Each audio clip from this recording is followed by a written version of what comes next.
Hello friends, welcome back to my channel. मैं हूं आपकी फ्रेंड वर्षा। फ्रेंड्स, आज के इस वीडियो में हम बात करेंगे बीएड एंट्रेंस एग्जाम के सामान्य ज्ञान के प्रैक्टिस सेट की। तो चलिए फ्रेंड्स, वीडियो को स्टार्ट करते हैं। वीडियो को स्टार्ट करने से पहले प्लीज मेरे चैनल को सब्सक्राइब कर लीजिए, और अगर आपने चैनल को सब्सक्राइब कर लिया तो इस वीडियो को लाइक कीजिए और अपने फ्रेंड्स के साथ शेयर कीजिए। चलिए फ्रेंड्स, वीडियो को स्टार्ट करते हैं। फर्स्ट क्वेश्चन है हमारा, द्वैत शासन नीति को किसने समाप्त किया था? Lord Mountbatten, Curzon, Warren Hastings या फिर लॉर्ड रिपन ने? तो फ्रेंड्स, इसका राइट आंसर है सी, वॉरेन हेस्टिंग्स ने इस शासन नीति को समाप्त किया था। नेक्स्ट है, औषधि वियाग्रा का आविष्कार किसने किया था? Doctor Rajanpuri, doctor Ronald, doctor Stanley या डॉक्टर कैंडल? तो ऑप्शन बी राइट आंसर है, डॉक्टर रोनाल्ड ने वियाग्रा औषधि का आविष्कार किया था। नेक्स्ट राइट क्वेश्चन है, जय हिंद का नारा किसने दिया? सुभाष चंद्र बोस ने, जवाहरलाल नेहरू ने, मोतीलाल नेहरू ने या फिर महात्मा गांधी ने? तो फ्रेंड्स, राइट आंसर है ए, सुभाष चंद्र बोस ने जय हिंद का नारा दिया था। नेक्स्ट आते हैं,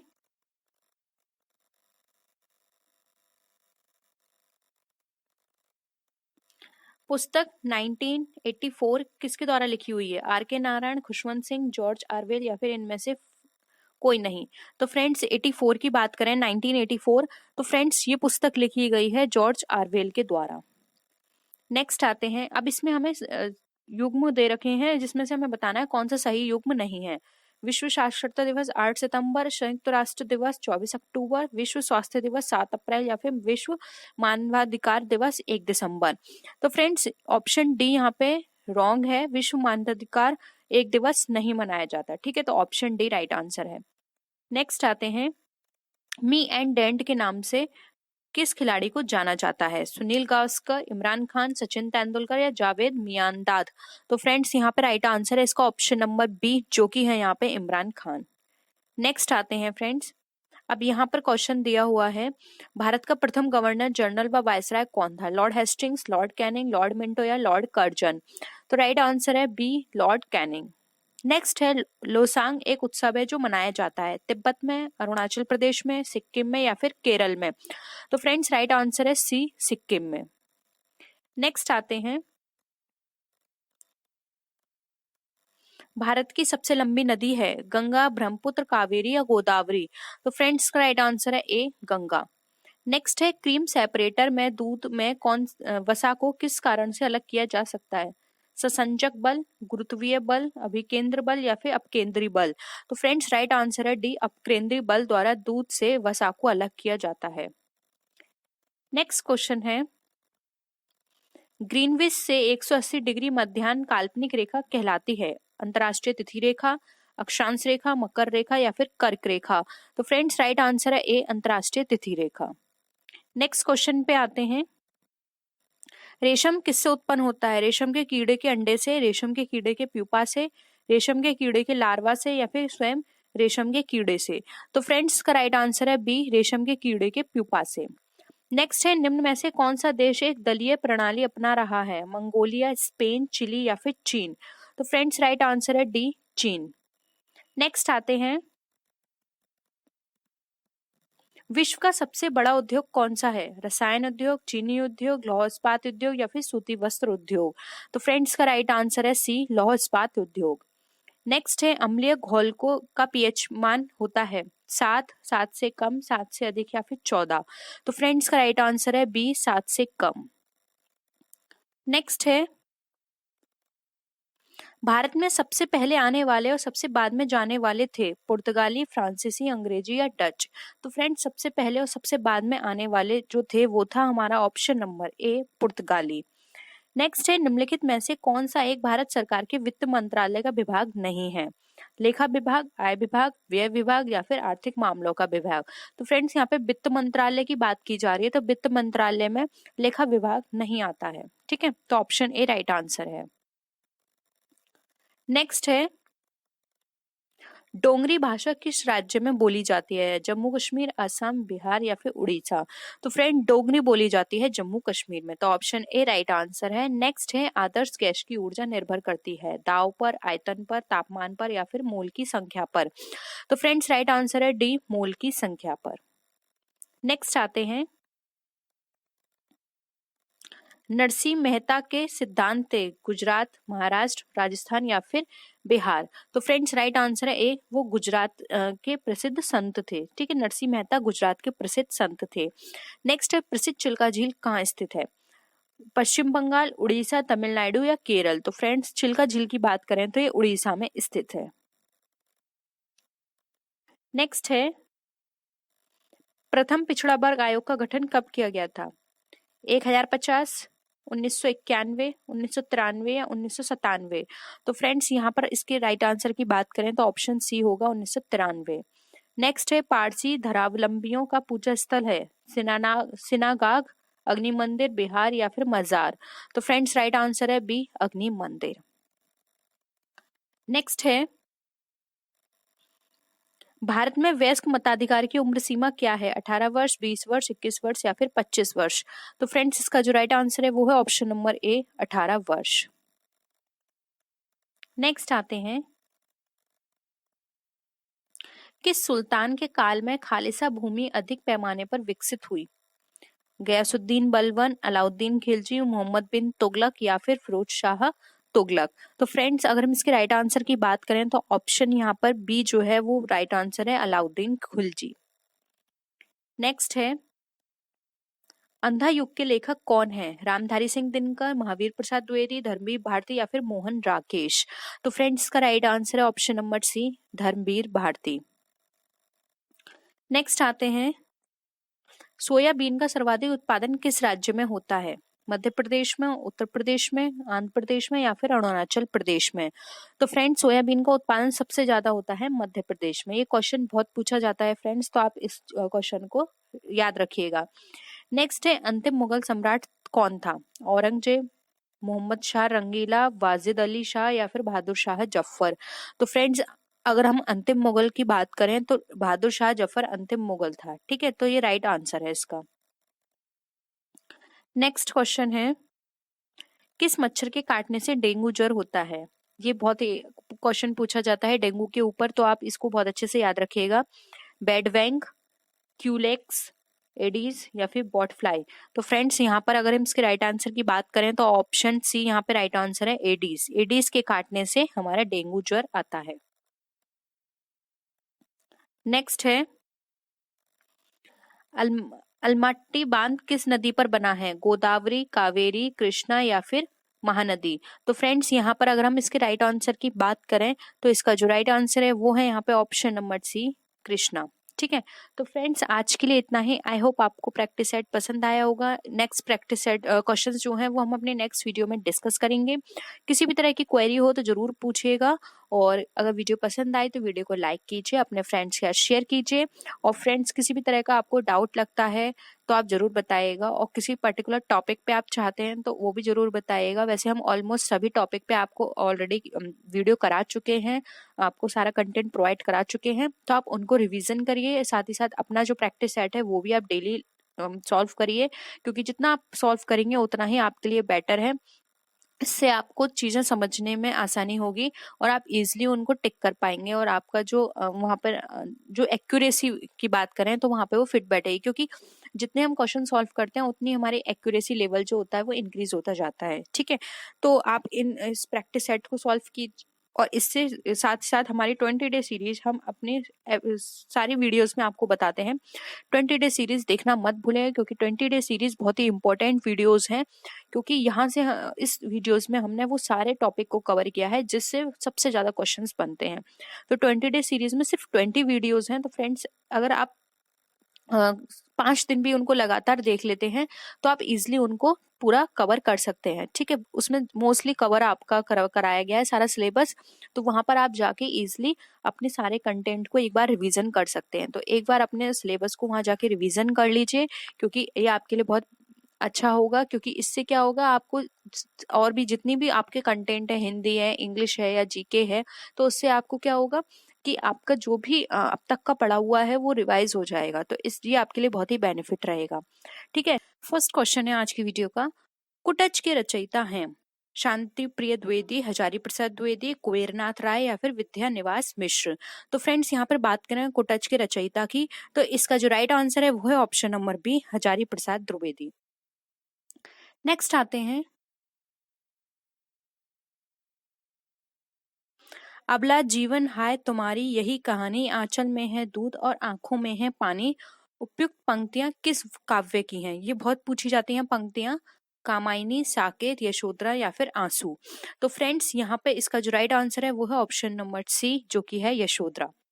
नेक्स्ट आते हैं, मुझे तोड़ लेना वनमाली उस पद पर तुम देना फेंक, मातृभूमि पर शीश चढ़ाने जिस पद पर जाएं वीर अनेक। प्रस्तुत पंक्तियों में पंक्तियों के रचयिता हैं सत्यनारायण पांडे, सोहनलाल द्विवेदी, बालकृष्ण शर्मा नवीन या फिर माखनलाल चतुर्वेदी। तो फ्रेंड्स इसका जो राइट आंसर है वो है option number D, Makhanlal Chaturvedi की ये पंक्तियां हैं उनके द्वारा लिखी हुई। नेक्स्ट है, अब यहाँ पर हमें लोकोक्तियों के बारे में पूछा गया है, लोकोक्तियों मुहावरे हैं, हमें उनके सही अर्थ बताने हैं। कागज के घोड़े दौड़ाना यानी कि लंबी लिखा पढ़ी करना, बेकार बातें करना, लिखित प्रमाण देना या फिर इनमें से कोई नहीं। तो फ्रेंड्स का राइट आंसर है ए, लंबी लिखा पढ़ी करना का मतलब होता है कागज के घोड़े दौड़ाना। ठीक है, नेक्स्ट है, बालू की भीत यानी कि निस्सार वस्तु, रेगिस्तानी इलाका, शीघ्र नष्ट हो जाने वाली वस्तु या फिर इनमें से कोई नहीं। तो फ्रेंड्स बालू की भीत की बात करें तो यहाँ पे इसका राइट आंसर है सी, शीघ्र नष्ट हो जाने वाली वस्तु। नेक्स्ट आते हैं, कनक कनकते सौगनी मादकता अधिकाय में कौन सा अलंकार है? श्लेष, यमक, अतिशयोक्ति या फिर अनुप्रास। तो फ्रेंड्स यहाँ पे राइट आंसर है बी, यमक अलंकार। नेक्स्ट है, रहीमन पानी राखिए बिन बारी सब सून में कौन सा अलंकार है? श्लेष, यमक, भ्रांतिमान या फिर दृष्टांत। तो फ्रेंड्स राइट आंसर है ए, श्लेष अलंकार। नेक्स्ट आते हैं, दिए गए शब्दों में से समास बताने के लिए उचित विकल्प का चयन कीजिए, पाप पुण्य में कौन सा है? तो फ्रेंड्स यहाँ पर अगर मैं आपको बता दूं कि जो पाप पुण्य है ये एग्जाम में आपके बहुत पूछा जाता है। ऑप्शंस है दिगु, द्विंद, तत्पुरुष या फिर कर्मधारय। तो इसका जो राइट आंसर है फ्रेंड्स वो है यहाँ पे ऑप्शन नंबर बी, जो कि है द्वंद्व समास। नेक्स्ट है, चक्रपाणी में कौन सा समास है? अव्ययी भाव है, बहुब्रीहि है, कर्मधारय या फिर तत्पुरुष है। तो फ्रेंड चक्रपाणी में यहाँ पे समास यूज हुआ है वो है बहुब्रीहि समास। नेक्स्ट है, अब हमें बताना है त्रिफला में कौन सा समास है? अव्ययी भाव, द्विंद, दिगु या फिर कर्मधारय। तो त्रिफला में यहाँ पे समास है दिगु समास। नेक्स्ट है, हिंदी के प्रथम गद्यकार हैं राजा शिव प्रसाद, सितारे हिंद, लल्लूलाल, भारतेंदु हरिश्चंद्र या फिर बालकृष्ण भट्ट। तो फ्रेंड्स का राइट आंसर है ऑप्शन नंबर बी, जो कि है लल्लूलाल। नेक्स्ट आते हैं, हमें यहाँ पे पंक्तियां दी हुई हैं उसमें अलंकार बताना है। ध्वनि मई करके गिरी कंदरा, कलित कानन केली निकुंज को। छेकानुप्रास है, वृत्तानुप्रास है, लटानुप्रास है या फिर यमक अलंकार है। ठीक है, तो फ्रेंड्स यहाँ पे इसमें वृत्तानुप्रास अलंकार यूज किया गया है। ठीक है, तो ऑप्शन बी राइट आंसर है। नेक्स्ट है, प्रत्येक प्रश्न के नीचे दिए गए शब्दों में से सही विलोम शब्द ज्ञात करना है। सम्मुख यानी कि उन्मुख, विमुख, प्रमुख या फिर अधिमुख। तो फ्रेंड्स का राइट आंसर है बी, विमुख। नेक्स्ट है, संपन्न ऑप्शन है इसके आसन, विपन्न, निष्पन्न या फिर विषण। तो फ्रेंड्स का राइट आंसर है ऑप्शन नंबर बी, जो कि है विपन्न। नेक्स्ट आते हैं, स्थावर। स्थावर में कौन सा यूज हुआ है यहाँ पर?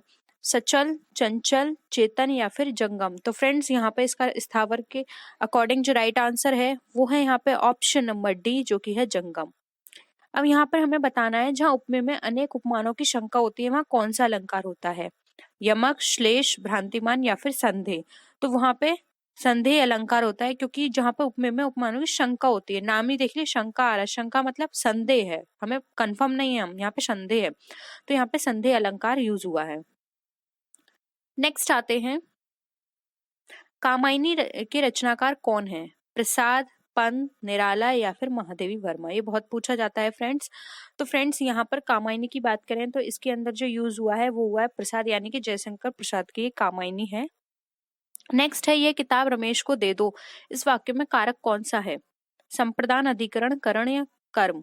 तो फ्रेंड्स दे दो, को दे दो आ रहा है, तो को यहाँ पर याद रखिए, यहाँ पर जो कारक यूज हुआ है वो है कर्म का कारक। ठीक है, कर्ता ने कर्म को, ठीक है, तो कर्म कारक है।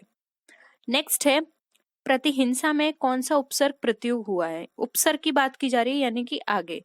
प्रतिहिंसा, तो फ्रेंड्स यहाँ पर आप खुद देख लीजिए, अगर आप इसको अलग करेंगे तो प्रति निकल कर आएगा और हिंसा का एक अलग मीनिंग होता है। तो ऑप्शन बी यहाँ पे हमारा राइट आंसर हो जाएगा। नेक्स्ट आते हैं,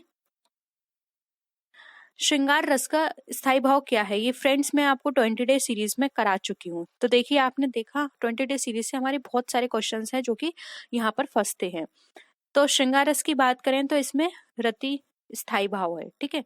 ये बहुत पूछा जाता है, श्रृंगार रस का स्थायी भाव क्या है? तो वो है रति। नेक्स्ट है, पुत्री का पर्यायवाची नहीं है कौन? नंदिनी, दुहिता, तनुजा या फिर दारा? तो फ्रेंड्स राइट आंसर है इसका ऑप्शन नंबर बी, दुहिता। नेक्स्ट आते हैं, अब इसमें प्रश्न के में हमें 4 शब्द दिए हुए हैं, हमें सही अलंकार बताना है। बड़े न हूजे गुणन, बिनु बिरद बड़ाई पाए, कहत धतूरे 100 करना, गहनो गड़ो न जाए।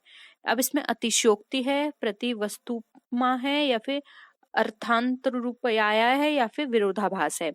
तो फ्रेंड्स यहाँ पर जो यूज किया गया है अलंकार, वो यहाँ पे अलंकार है अर्थानु यारा अलंकार, ठीक है। तो ऑप्शन सी यहाँ पे हमारा राइट आंसर है। नेक्स्ट है, चरण कमल बन दो हरिराई, ये मैंने आपको 20 डे सीरीज में भी कराई है। कौन सा अलंकार है? श्लेष, उपमा, रूपक या फिर अतिशयोक्ति?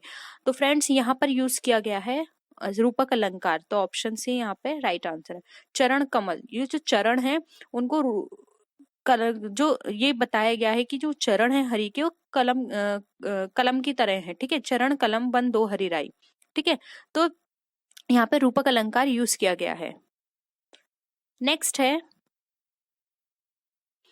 तीन बेर खाती थी मैं, कौन सा अलंकार है? अनुप्रास, श्लेष, यमक या अनियोक्ति? तो फ्रेंड्स यहाँ पे राइट आंसर है सी, यमक। क्योंकि देखिए फ्रेंड्स, यहाँ पे तीन बेर खाती, यहाँ पे बेर और यहाँ भी बेर में अलग अलग मतलब है। जैसे कि आपने सुना कनक कनकते सौगनी, ठीक है, वहां पे भी कनक कनक है, लेकिन दोनों कनक का मतलब अलग होता है। सेम उसी तरह से यहाँ पे 2 बार बेर आ रहा है, लेकिन दोनों बार बेर का मतलब अलग है।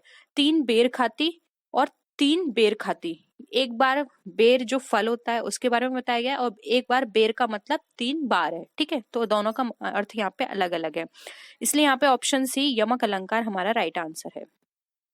अब यहाँ पे हमें संधियां बतानी है, संधि विच्छेद करना है।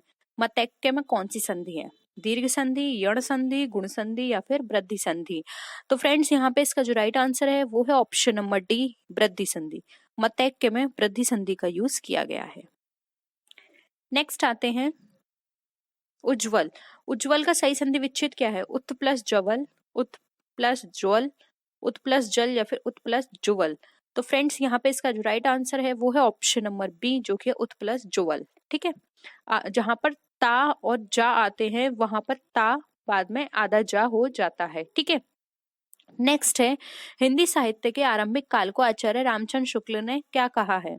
आदिकाल, चारण काल, वीरगाथा काल या फिर सिद्ध सामंत काल? तो फ्रेंड्स यहाँ पे आचार्य रामचंद्र शुक्ल की बात की जा रही है 20 डे सीरीज में। अगेन ये वाला क्वेश्चन मैंने कराया हुआ है, प्लीज प्लीज प्लीज एक बार जरूर आप 20 डे सीरीज सारी देख लीजिएगा, ठीक है। पूरे 20 डेज की है वो, जरूर देखिएगा। तो वहां पे आरंभिक काल को आचार्य रामचंद्र शुक्ल ने, ठीक है, तो यहाँ पर उन्होंने कहा है वीरगाथा काल, ठीक है। और अगर हम आदि सिद्ध सामंत, चारण कमल और आदि कमल काल की बात करें तो इनको अलग अलग पर्सन ने कहा है, तो वो भी हमने वहां पे डिस्कस किया हुआ है।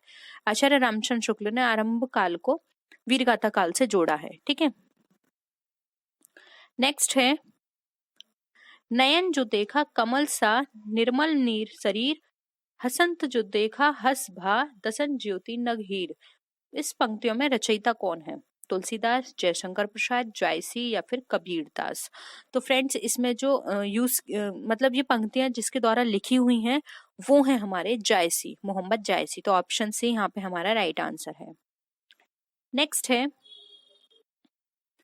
जहां उपमेय में अनेक उपमानों की शंका होती है वहां कौन सा अलंकार होता है? देखिए फिर से वही क्वेश्चन आया है, ठीक है।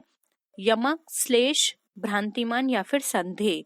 तो फ्रेंड्स यहाँ पर संदेह है, क्योंकि आप यहाँ पे याद रखिएगा शंका है, वहां पे संदेह अलंकार होगा, ठीक है। नेक्स्ट है, उल्लू का तत्सम शब्द है उल्लू, उलूल, उलूक, उलक?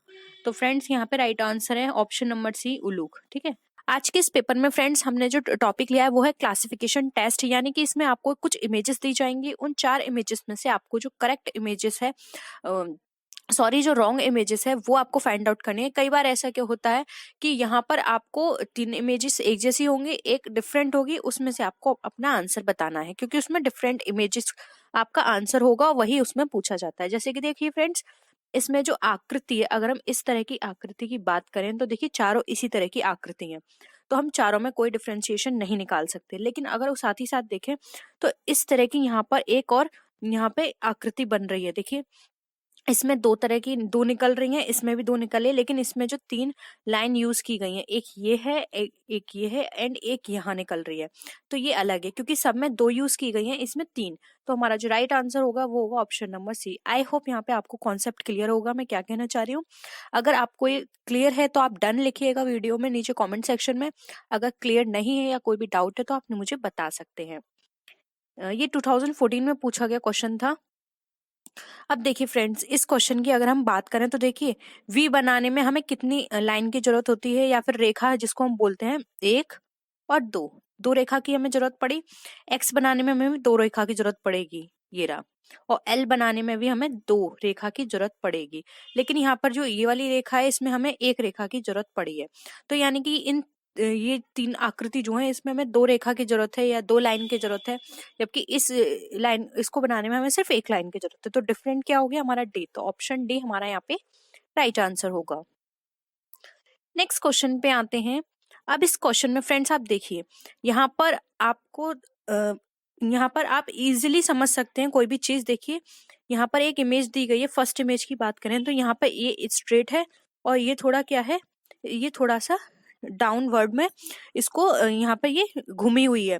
उसी तरह से आप नीचे वाली सेकंड इमेज इसकी देखें तो देखिए नीचे वाली क्या है, स्ट्रेट है, ऊपर से जो थोड़ा सा फोल्ड है ये हमारी सेकंड इमेज है।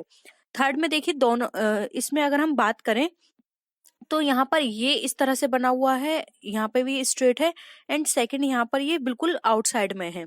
लेकिन अगर हम उसी तरह से बात करें फ्रेंड्स तो देखिए तीनों में क्या हो गया, क्या सिमिलरिटी है कि एक रेखा हमारी बिल्कुल स्ट्रेट है, ये स्ट्रेट है, ये स्ट्रेट है। लेकिन फ्रेंड्स इस फोर्थ इमेजेस में देखें तो देखिए यहाँ पर जो इमेज दी गई है इसमें ये भी मुड़ी हुई है और ये भी मुड़ी हुई है, इसमें एक भी रेखा जो है वो स्ट्रेट नहीं है। जबकि इन तीनों इमेजेस में क्या बताया गया है कि हमारी जो एक लाइन है वो स्ट्रेट होनी चाहिए। इसमें हमारी ये वाली लाइन स्ट्रेट है, इसमें हमारी नीचे की लाइन स्ट्रेट है एंड इसमें हमारी ऊपर की लाइन स्ट्रेट है, जबकि इस वाली इमेज में हमारी कोई भी लाइन स्ट्रेट नहीं है। तो ऑप्शन डी यहाँ पे हमारा राइट आंसर होगा। नेक्स्ट क्वेश्चन पे आते हैं।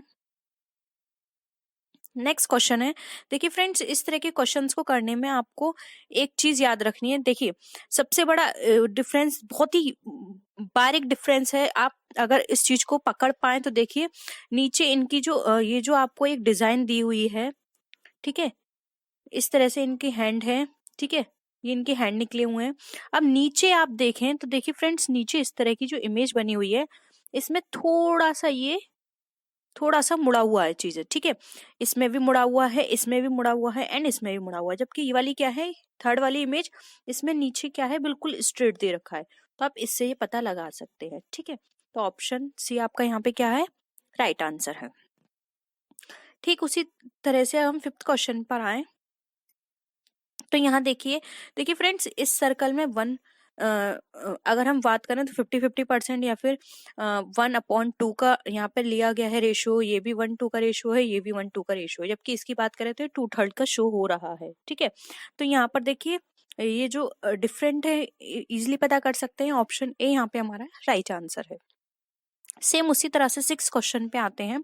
तो देखिए फ्रेंड्स यहाँ पर हमें ये स्क्वायर दे रखा है, स्क्वायर के अंदर हमें हाफ सर्किल दे रखा है जिसमें कि 2 हाफ सर्किल हमारे अंदर की तरफ है और 2 हाफ सर्किल हमारे बाहर की तरफ है।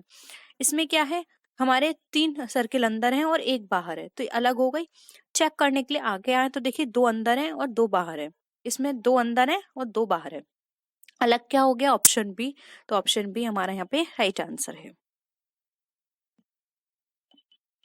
नेक्स्ट आते हैं फ्रेंड्स। अब यहाँ पर देखिए एक और चीज है, आप इस चीज को पकड़िएगा। देखिए मैं आपको एक बना के दिखा देती हूँ। इस तरह का ये रो है, एरो बना हुआ है इस तरह का, और देखिए यहाँ पर जो इमेज दी हुई है इसमें बाहर की तरफ ये पूरा फिल है, एक तरफ पूरा फिल है ब्लैक, और एक तरफ ये क्या है, खाली है, ठीक है, फिल करा हुआ नहीं है। और दूसरी तरफ ये इमेज बनी हुई है वाई की शेप में, ठीक है। तो आप ये चेक कीजिए, देखिए वाई की तरफ जो इमेज है और वाई की तरफ जो ये बना हुआ है चीज, वो वहां पे क्या है, ट्रांसपेरेंट है। तो देखिए ये वाई की तरफ है और ट्रांसपेरेंट है, ये वाई की तरफ है लेकिन डार्क है, ये वाई की तरफ ट्रांसपेरेंट है, एंड ये वाई की तरफ ट्रांसपेरेंट है। तो आप चेक कर सकते हैं कि ये अलग है, क्योंकि वाई की तरफ ये ब्लैक कलर में ये कलर किया हुआ है। तो आप इजिली बता सकते हैं कि ये वाली इमेज हमारी अलग है, तो ऑप्शन बी आपका यहाँ पे राइट आंसर है। आई होप आपको ये क्लियर हो रही होंगी। नेक्स्ट है, अब देखिए फ्रेंड्स, यहाँ पर हमें ये टाइम गिवन है। अब देखिए आप इससे पता लगा सकते हैं, यहाँ पर देखिए जो हमारी जो इस तरह से हमें यहाँ पे सुई दे रखी है, इस तरह से हमारी सुई है। तो फ्रेंड्स अगर हम घंटे की सुई का अंदाजा लगाएं, तो देखिए घंटे की सुई में इस तरह से एक यहाँ पे पॉइंट भी दे रखा है, ठीक है, इस तरह से यहाँ पे एक पॉइंट दे रखा है। तो देखिए यहाँ पर अगर हम बात करें तो ये अभी 5 पर आने वाली है, और यहाँ पर ये क्या है, यहाँ पर हमारा क्या आता है, यहाँ पर आता है हमारा 9। तो ये 5 पर आने वाले हैं, यानी कितने बज रहे हैं, 4:45। और यहाँ पे बात करें तो फ्रेंड्स ये भी अलग है, क्योंकि यहाँ पर देखिए ये यहाँ पर क्या है, 15 है, और ये यहाँ पर 5 पर पूरा आ चुका है। तो ये हमारा थोड़ा यहाँ पर अलग है। तो यहाँ पे जो हमारा राइट आंसर होगा वो होगा यहाँ पर हमारा ऑप्शन नंबर बी। बी हमारा यहाँ पे राइट आंसर है, क्योंकि इस तरह से ये जो इमेज है ये गलत बनी हुई है, बाकी सारा ये इमेज हमारी करेक्ट है। नेक्स्ट आते हैं 9 क्वेश्चन पर। अब देखिए फ्रेंड्स, इस क्वेश्चन में ये क्या है, हमारी क्लॉकवाइज घूम रही है, ये भी हमारी क्लॉकवाइज है, और ये भी हमारी क्लॉकवाइज घूम रही है, लेकिन ये क्या है, हमारी एंटी क्लॉकवाइज है। तो ऑप्शन सी हमारा यहाँ पे राइट आंसर है। एक बार मैं आपको इरेज करके दिखा देती हूँ, आप क्लियर देख लीजिए। ये ऑप्शन नंबर ए है हमारा क्लॉकवाइज, ऑप्शन नंबर यहाँ पे बी है हमारा क्लॉकवाइज, और ऑप्शन नंबर डी भी क्लॉकवाइज है, जबकि सी हमारा क्या हो गया, एंटी क्लॉकवाइज यहाँ पे चल रहा है ये। तो हमारा ऑप्शन सी राइट आंसर है। नेक्स्ट आते हैं क्वेश्चन नंबर 10 पे। अब देखिए फ्रेंड्स, यहाँ सर्किल के अंदर जो इमेज दे रखी है उसका जो डायरेक्शन है, यानी कि देखिए ये हमारा सर्किल है, और इसके अंदर जो इमेज दे रखी है ये पूरी बनी हुई है, इसका जो डायरेक्शन है उसके नीचे जो एरो दे रखा है उसका भी वही डायरेक्शन है। अब देखिए फ्रेंड्स, यहाँ पर डायरेक्शन बी में अलग हो गया, सी में डायरेक्शन बिल्कुल सही है, क्योंकि ये अंदर की इमेज का जो डायरेक्शन है वही बाहर के एरो का है। इसमें भी इसका जो डायरेक्शन है वही बाहर के एरो का है, जबकि बी ऑप्शन में ऐसा नहीं है। तो आपका ऑप्शन नंबर बी यहाँ पे राइट आंसर है। नेक्स्ट आते हैं, अब देखिए फ्रेंड्स, ये तीनों इमेज हमारी सिमिलर हैं, जबकि ये इमेज हमारी अलग है। तो ऑप्शन ए राइट आंसर है। कुछ क्वेश्चन तो आप इजिली कर लेंगे। अब देखिए, एक इस ये वाली इमेज भी हो गई। इस इमेज में क्या है, 4 हमें भुजा दे रखी हैं, इसकी भी 4 भुजाएं हैं, इसकी भी 4 भुजाएं हैं, लेकिन इस इमेज में क्या है, 3 भुजाएं हैं इसकी, ठीक है। तो ऑप्शन डी राइट आंसर है। अब देखिए फ्रेंड्स, कुछ क्वेश्चंस तो आप इजीली कर सकते हैं। यहाँ देखिए, यहाँ जो भी इमेज दे रखी है उसके अंदर जो लाइंस हैं वो बहुत पास पास हैं, इसके अंदर भी लाइन अंदर पास पास में है, इसमें भी अंदर लाइंस जो हैं वो बहुत पास हैं। लेकिन इसमें जो इमेज दे रखी है, देखिए लाइन तो है बट बहुत दूर दूर है, तो ये बिल्कुल ही अलग दिख रही है। तो ऑप्शन डी हमारा यहाँ पे क्या हो गया, राइट आंसर हो गया। 14 क्वेश्चन पे आते हैं। तो देखिए फ्रेंड्स, 14 क्वेश्चन में जो हमारे इमेज दे रखी है, इसमें जो एक एरो का जो डायरेक्शन है दूसरे एरो का डायरेक्शन उससे डिफर है, यानी कि दोनों क्या है, अपोजिट डायरेक्शन में है। ये भी उसी तरह से है, ये भी उसी तरह से, जबकि सी का क्या है, दोनों ही एरो जो हैं एक ही डायरेक्शन में चल रहे हैं। तो ऑप्शन सी यहाँ पे हमारा राइट आंसर है। नेक्स्ट क्वेश्चन पे आते हैं। अब यहाँ पर फ्रेंड्स देखिए, यहाँ पर ये वाली आकृति हमारी बिल्कुल डिफरेंट है, जबकि ये तीनों हमारे रिजेंबल कर रही हैं कि 4 चीजें हैं, 4 अलग अलग हैं। यहाँ पे 4 तो हैं, 4 ये पेटल बनी हुई है हमारी, लेकिन यहाँ पर ये क्या है, दोनों चारों हमारी मिली हुई हैं, एक फ्लावर की शेप में है, जबकि ये किसी भी तरह का फ्लावर नहीं बना रहे हैं। तो ऑप्शन डी यहाँ पे हमारा बिल्कुल डिफर है। आंसर हमारा ऑप्शन डी राइट आंसर है। नेक्स्ट आते हैं। अब देखिए फ्रेंड्स, अब हम यहाँ पर अगर ए को बनाएंगे तो हमें जो यहाँ पर हम लाइन यूज करेंगे उसको हमें फोल्ड करने की कहीं भी जरूरत नहीं है, बिल्कुल स्ट्रेट लाइन यूज हो रही है। एफ में भी हम स्ट्रेट लाइन यूज करते हैं, के में भी हम स्ट्रेट लाइन यूज करते हैं, जबकि अगर हम डी बनाए तो डी में हमें लाइन क्या करनी पड़ेगी, थोड़ी मोल्ड करनी पड़ेगी, ठीक है, उसको हमें थोड़ा घुमाना पड़ेगा तब हमारा डी बनेगा। डी हमारा इस तरह से नहीं बनता, ठीक है, अगर हम बात करें तो यहाँ पे हमारा डी क्या हो जाएगा, राइट आंसर हो जाएगा। इसका कोई और कॉन्सेप्ट भी हो सकता है, बट मुझे कॉन्सेप्ट बहुत इजी लगा।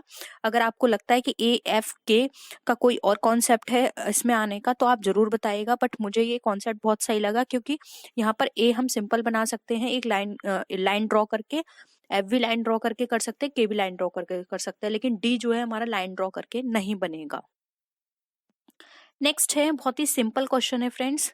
अब आप देखिए, 2 और 4 किसी भी तरह से 2 नहीं होता, 1 और 0 को प्लस करेंगे तो 1 ही होता है, 3 और 4 को प्लस करेंगे तो 7 होता है, 2 और 3 को प्लस करेंगे तो 5 होता है, जबकि 2 और 4 को प्लस करेंगे तो यहाँ 6 आना चाहिए था, जबकि दिया हुआ है 2। तो ऑप्शन ए आपका यहाँ पे राइट आंसर है। अब देखिए फ्रेंड्स, 18 नंबर का जो क्वेश्चन है यहाँ पे थोड़ा आपको कंफ्यूजन हो सकता था, लेकिन यहाँ पर थोड़ा सा चेंज करके आपकी जो जो डाउट था, जो डाउट हो सकता था आपको, वो बिल्कुल वहां पे रिमूव कर दिया गया है। देखिए यहाँ पर जो अगर हम बात करें, यहाँ पर 4 लाइन यूज करके इसको बनाया गया है। यहाँ पर अगर हम बात करें 6 लाइन को यूज करके बनाया गया है, इसकी अगर हम बात करें तो 5 लाइन को यूज करके बनाया गया है। तो अगर इस तरह से कॉन्सेप्ट लेते और ये 3 से, तो ये सही था, हम किस तरह से इसको अलग कर पाते, 3 ये हो गया, 4 ये हो गया, 5 ये हो गया, 6 ये हो गया, यहाँ पर हमें कंफ्यूजन होता। लेकिन सबसे बड़ी चीज है यहाँ पर इसमें क्या दे रखा है, एक फिलिंग सर्किल दे रखा है, जबकि किसी में भी सर्किल यहाँ पे अंदर नहीं गिवन है। तो ऑप्शन डी अलग है, तो राइट आंसर हो गया आपका ऑप्शन नंबर डी। बहुत सिंपल है। अब देखिए फ्रेंड्स, यहाँ पर ये दोनों चीजें एक जैसी दिख रही हैं, जबकि ये दोनों अलग नहीं, एक जैसी नहीं है। तो देखिए अगर यहाँ पे W इस तरह, M इस तरह से दे रखा है और उसके नीचे इस तरह से रो है, और अगर M को हमने इस तरह से कर दिया तो नीचे यहाँ पर इसके लाइन आ गई, यानी कि ये बिल्कुल सही है। सेम उसी तरह से अगर हम इस वाले डिजाइन की बात करें तो ये कुछ इस तरह से बना हुआ है एंड लाइन इस तरह से, तो अगर हम इस तरह से इसको बनाते तो ये कैसा बनता, इस तरह से, एंड ये ऐसे होता, जबकि ये पूरा कवर है, पूरा स्क्वायर में बना हुआ है। तो बी हमारा डिफरेंट है, तो ऑप्शन बी यहाँ पे हमारा क्या हो जाएगा, राइट आंसर हो जाएगा। नेक्स्ट क्वेश्चन पे आते हैं। अब देखिए फ्रेंड्स, यहाँ पर हमारा सर्किल तो गिवन है, लेकिन वो क्या हो गया, थोड़ा टेढ़ा है, तो इसको सीधा कर दिया गया है, लेकिन और किसी तरह के चेंजेस नहीं किए गए हैं। सेम उसी तरह से ये हमारा टेढ़ा है, ठीक है, इसको सीधा किस तरह से किया जाएगा, इसको सीधा किया जाता तो इसकी इमेज कुछ इस तरह से बनती, जबकि इन्होंने क्या कर दिया, इसमें इसको कर दिया बाहर की तरफ, इसको फोल्ड कर दिया, ठीक है, बाहर की तरफ इसको घुमा दिया, तो ये अलग है। तो ऑप्शन सी यहाँ पे हमारा राइट आंसर है। सेम आते हैं उसी तरह से हम 21 क्वेश्चन पे। अब देखिए फ्रेंड्स, यहाँ पर जो एक लाइन यूज की गई है, दूसरी का मेजरमेंट भी उतना ही है, यानी कि 2 लाइन यूज करी गई है और दोनों की जो लंबाई है वो एक बराबर है। इसमें भी जो यूज किया गया है दोनों की लंबाई एक बराबर है, इसमें भी दोनों की लंबाई एक बराबर, जबकि इस तरह से नहीं है। ये थोड़ी जो इमेज है आप खुद देखिए बहुत अलग लग रही है, अगर हम मेजरमेंट के अकॉर्डिंग बात करें तो ऑप्शन डी यहाँ पे आपका क्या हो जाएगा, राइट आंसर हो जाएगा। नेक्स्ट आते हैं, देखिए यहाँ पर हमें जो शेप दे रखी है ये हमारी स्क्वायर में काउंट की जाएगी, ये भी हमारी स्क्वायर में काउंट की जा सकती है, ये भी हमारी एक इमेज का पार्ट हो सकती है, बट ये हमारी किसी भी इमेज का पार्ट नहीं है। तो ऑप्शन बी यहाँ पे हमारा क्या है, राइट आंसर है। नेक्स्ट एंड लास्ट क्वेश्चन है आज की वीडियो का। अब देखिए फ्रेंड्स, इन चारों इमेज की अगर हम बात करें तो सबके अंदर अंदर जो हमें इमेज दे रखी है वो कुछ एरो की शेप में दे रखी है, जैसा हमारा आगे से एरो होता है उस शेप में ये हमें इसके अंदर गिवन है, जबकि हमारे इसके अंदर क्या है, स्क्वायर दे रखा है, इस तरह का कोई एरो गिवन नहीं है। तो हम इससे इसको डिफ्रेंशिएट कर सकते हैं, तो इसी वजह से हमारा जो ऑप्शन बी हो जाता है अलग बिल्कुल। तो हमारा जो राइट आंसर होगा यहाँ ऑप्शन बी राइट आंसर है। तो आई है, अर्थशास्त्र दुर्लभता का विज्ञान है, यह कथन है, यानी इकोनॉमिक्स ऐसी साइंस है, रेयरिटी की साइंस है, ये स्टेटमेंट किसने दिया है, J.M. Keynes, Marshall, Robbins, J.K. Mehta. तो बताइए फ्रेंड्स क्या होगा इसका राइट आंसर। इसका जो राइट आंसर है वो है ऑप्शन सी, रॉबिन्स। रॉबिन्स ने कहा था कि अर्थशास्त्र दुर्लभता का विज्ञान है। नेक्स्ट क्वेश्चन है, वेल्थ ऑफ नेशंस नामक पुस्तक का लेखक कौन था। फ्रेंड्स बहुत ही इंपॉर्टेंट क्वेश्चन है, बहुत पूछी जाती है ये एग्जाम में।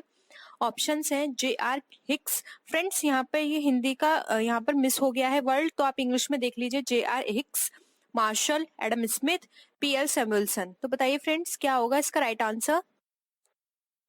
इसका जो राइट आंसर है वो है option C, Adam Smith. Adam Smith ने बुक लिखी थी वेल्थ ऑफ नेशन, जो कि बहुत ही फेमस बुक थी।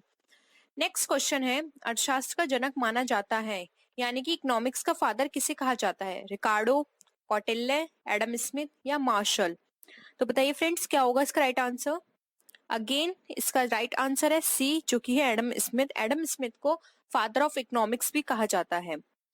नेक्स्ट क्वेश्चन है, एडम स्मिथ की पुस्तक का नाम क्या है, अर्थशास्त्र के सिद्धांत, economic survey of welfare, wealth of nation या फिर इकोनॉमिक्स ऑफ इंडस्ट्री। फ्रेंड्स इस तरह से भी क्वेश्चन आता है, तो हमने इसलिए इसको इंक्लूड किया है। तो इसका राइट आंसर है सी, जो कि है wealth of nation. Next question है, अर्थशास्त्र की पुस्तक के लेखक का नाम है J R. Hicks, Marshall, Adam Smith या कौटिल्य। फ्रेंड्स राइट आंसर है डी, कौटिल्य, जो कि बहुत ही फेमस बुक है। अर्थशास्त्र किसने लिखी थी, वो थे कौटिल्य। नेक्स्ट क्वेश्चन है, किसी वस्तु के उपभोग में एक इकाई की वृद्धि होने पर कुल उपयोगिता में होने वाली वृद्धि को कहते हैं।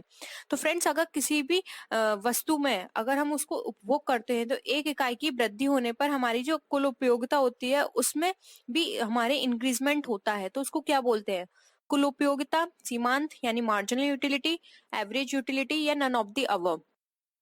तो फ्रेंड्स अगर हम किसी भी प्रोडक्ट को यूज करते हैं, किसी भी कमोडिटी को हम कंज्यूम करते हैं, तो जब हम उस कमोडिटी को कंज्यूम करने के बाद एक एक्स्ट्रा कमोडिटी को यूज करते हैं, एक एक्स्ट्रा यूनिट को यूज करते हैं, तो टोटल यूटिलिटी के बाद टोटल यूटिलिटी जो हमें मिलती है उसमें भी जब इन्हेंसमेंट होता है, तो वो इन्हेंसमेंट हमारा कहलाता है मार्जिनल यूटिलिटी। इसलिए ऑप्शन बी इसका करेक्ट आंसर है। नेक्स्ट क्वेश्चन है, सामान्य उपभोग में वृद्धि होने पर सीमांत उपयोगिता, यानी क्या होगा सीमांत उपयोगिता में, फर्क क्या पड़ेगा, इंक्रीज होगी, डिक्रीज होगी, अनचेंज्ड होगी या फिर वो प्रारंभ में तो घटेगी लेकिन बाद में क्या होगा, वो बढ़ती चली जाएगी। तो बताइए फ्रेंड्स क्या होगा। इसका राइट आंसर है बी, जो कि है घटती है। जब हम सामान्य उपयोग में कोई किसी भी चीज को वृद्धि करते हैं, यानी कि कोई प्रोडक्ट है, हम उसको कंज्यूम कर रहे हैं, एक यूनिट हमने कंज्यूम की, हमें पूरी टोटल यूटिलिटी उसकी मिल गई, सेकंड कंज्यूम की, फिर भी हमें टोटल यूटिलिटी मिल गई। लेकिन जैसे हमने थर्ड यूनिट उसकी कंज्यूम करी, तो हमारी जो उसकी यूटिलिटी थी वो हमें थोड़ी कम मिली, क्योंकि अब क्या था, हमारा जो कंजम्पशन लेवल है वो पीक पॉइंट पे पहुंच गया है। और जब हमारा कंजम्पशन लेवल यानी जो हमारा सेटिस्फेक्शन है पीक पॉइंट पे पहुंच जाता है, उसके बाद अगर हम किसी एक्स्ट्रा यूनिट या फिर एडिशनल यूनिट को कंज्यूम करते हैं, तो वहां पर हमारा जो मार्जिनल यूटिलिटी जो होती है वो डिक्रीज में चली जाती है। तो इसका राइट आंसर है बी।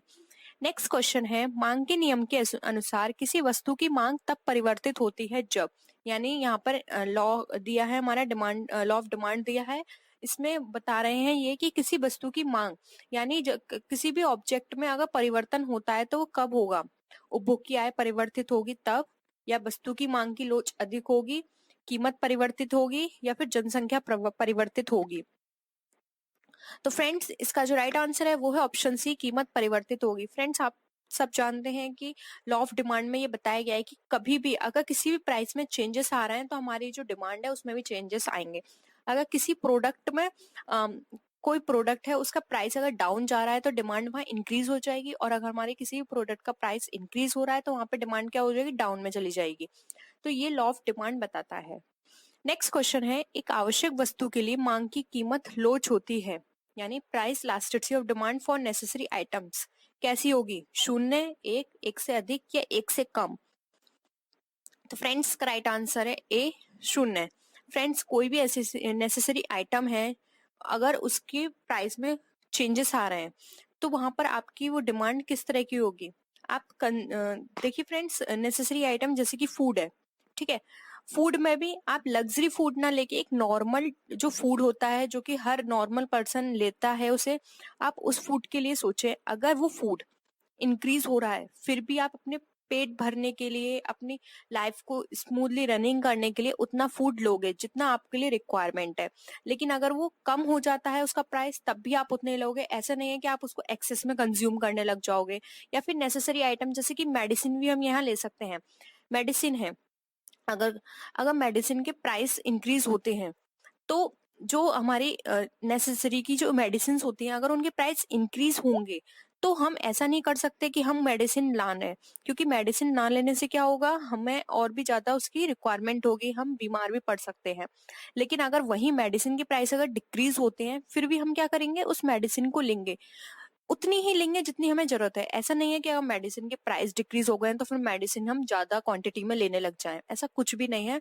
तो कुछ आइटम्स ऐसे होते हैं जहां पर हमारे प्राइस का कोई इफेक्ट नहीं पड़ता, हमारी डिमांड जितनी पहले थी उतनी ही बाद में भी रहती है।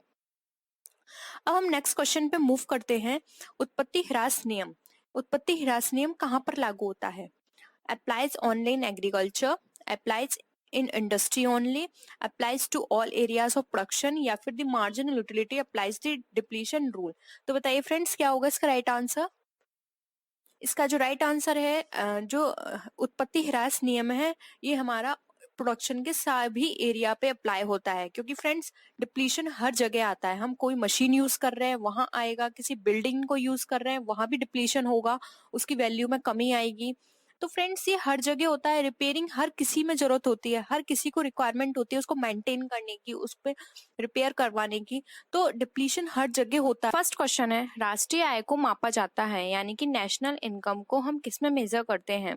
देश के कुल उत्पादन द्वारा यानी कि जो हमारा टोटल प्रोडक्शन होता है वो, देश के कुल विनियोग द्वारा यानी जो नेशन का टोटल इन्वेस्टमेंट है उसके द्वारा, देश के कुल उपयोग द्वारा यानी टोटल यूजनेस, या फिर डी ऑप्शन है हमारा कुल राजस्व द्वारा यानी कि जो हम टैक्स देते हैं उससे हमें पता चलता है जो कि हमारी राष्ट्रीय आय कितनी है। तो बताइए फ्रेंड्स। तो इसका राइट आंसर है ए, जो कि देश के कुल उत्पादन द्वारा, हमारे पूरे ओवरऑल जितना भी प्रोडक्शन हो रहा है पूरे देश में उससे हमारी राष्ट्रीय आय पता चलती है। नेक्स्ट क्वेश्चन है, भारत में प्रति व्यक्ति आय का अनुमान सर्वप्रथम किसने लगाया था? गोपाल कृष्ण गोखले, दादा भाई नौरोजी, महात्मा गांधी या स्वामी विवेकानंद? तो फ्रेंड्स का राइट आंसर है बी, जो कि है दादा भाई नौरोजी। नेक्स्ट क्वेश्चन पे हम मूव करते हैं। फ्रेंड्स हम इन क्वेश्चंस को ज्यादा डिस्कस नहीं करेंगे, हम जल्दी से रिवीजन करेंगे। ब्याज के तरलता अधिमान सिद्धांत का प्रतिपादन किसने किया था? कीन्स ने, मार्शल ने, नाइट ने या शुम्पिटर ने? तो फ्रेंड्स राइट आंसर है इसका ए, कीन्स ने। नेक्स्ट क्वेश्चन है, लाभ का जोखिम सिद्धांत किसने दिया था? हार्वे, हाले, वाकर या नाइट? तो फ्रेंड्स राइट आंसर है इसका बी, हाले। नेक्स्ट क्वेश्चन पे हम मूव करते हैं। वितरण में उद्यमी को हिस्सा प्राप्त होता है सबसे बाद में, सबसे पहले, बीच में या कभी नहीं? तो फ्रेंड्स का राइट आंसर है ए, जो कि है सबसे बाद में। अब फ्रेंड्स हम नेक्स्ट क्वेश्चन पे फिर से मूव करते हैं, जो कि हमारा समय वरीयता का विचार किसने दिया था? ऑप्शन है ओहलिन ने, विक्सेल ने, फिशर ने या मार्शल ने? तो फ्रेंड्स का राइट आंसर है सी, फिशर ने। नेक्स्ट क्वेश्चन पे हम मूव करते हैं, वो है हमारा लाभ के नवप्रवर्तन सिद्धांत का प्रतिपादन किसने किया था? नाइट ने, हाले ने, शुम्पिटर ने या शैकल ने? तो फ्रेंड्स राइट आंसर है इसका सी, जो कि है हमारा शुम्पिटर। नेक्स्ट क्वेश्चन है, आभासी लगान की अभिधारणा किसने दी थी? ऑप्शंस हैं ए, एडम स्मिथ, मार्शल ने, रिकार्डो ने या फिर जे एम मिल ने? तो फ्रेंड्स का जो राइट आंसर है वो है ऑप्शन बी, जो कि है मार्शल। मार्शल ने आभासी लगान की अवधारणा दी थी। नेक्स्ट क्वेश्चन है, अब ब्याज के तरलता पसंदगी सिद्धांत में सट्टा उद्देश्य के लिए मुद्रा की मांग निर्भर करती है। तो बताइए फ्रेंड्स, सट्टा उद्देश्य के लिए मुद्रा की मांग किन चीजों पर निर्भर करती है? जनसंख्या के आकार पर यानी पॉपुलेशन पर, आय स्तर यानी कि इनकम लेवल, रहन सहन का स्तर यानी कि स्टैंडर्ड ऑफ लिविंग, या फिर ब्याज दर यानी कि इंटरेस्ट रेट? तो फ्रेंड्स राइट आंसर है डी, इंटरेस्ट रेट। हम नेक्स्ट क्वेश्चन पे मूव करते हैं। नेक्स्ट क्वेश्चन है हमारा, वस्तु विभेद किस बाजार में पाया जाता है? वस्तु विभेद का मतलब यहाँ पर यह है कि कोई भी डिफरेंस आना, किसी प्रोडक्ट में डिफरेंस आना, वो किस मार्केट में पाया जाता है? पूर्ण प्रतियोगिता, एकाधिकार, अपूर्ण प्रतियोगिता या इनमें से कोई नहीं? तो फ्रेंड्स का जो राइट आंसर है वो है ऑप्शन सी, जो कि है अपूर्ण प्रतियोगिता। नेक्स्ट क्वेश्चन है, दो पक्षों के मध्य होने वाले ऐच्छिक, वैधानिक एवं पारस्परिक धन के हस्तांतरण को ही विनिमय कहते हैं। यह परिभाषा दी है। तो फ्रेंड्स ये परिभाषा दी है, ऑप्शंस है जेविन्स ने, मार्शल ने, स्मिथ ने या फिर हिक्स ने? तो इसका जो राइट आंसर है वो है ऑप्शन बी, जो कि है मार्शल ने। नेक्स्ट क्वेश्चन है, किसी शहर में दूध मंडी उदाहरण है? ऑप्शंस हैं स्थानीय बाजार का, बी स्थानीय प्रतियोगी बाजार का, सी है स्थानीय प्रतियोगी अल्पकालीन बाजार का, या डी है स्थानीय प्रतियोगी अल्पकालीन विशिष्ट बाजार का। तो फ्रेंड्स का जो राइट आंसर है वो है ऑप्शन डी स्थानीय प्रतियोगी अल्पकालीन विशिष्ट बाजार का उदाहरण है अगर किसी भी शहर में दूध मंडी होती है तो। नेक्स्ट क्वेश्चन है स्थिर व परिवर्तनशील लागतों में के बीच अंतर बताइए। तो स्थिर यानी फिक्स्ड, परिवर्तनशील यानी कि जो फ्लक्चुएशंस होते रहते हैं, उन दोनों के बीच अंतर क्या है? मात्रा का अंतर है, किस्म का अंतर है, दोनों का अंतर है, या उपरोक्त में से किसी का अंतर नहीं है? तो फ्रेंड्स राइट आंसर है ए, मात्रा का अंतर है। हम नेक्स्ट क्वेश्चन पे मूव करते हैं। नेक्स्ट क्वेश्चन है हमारा समान कीमत किस बाजार की विशेषता है?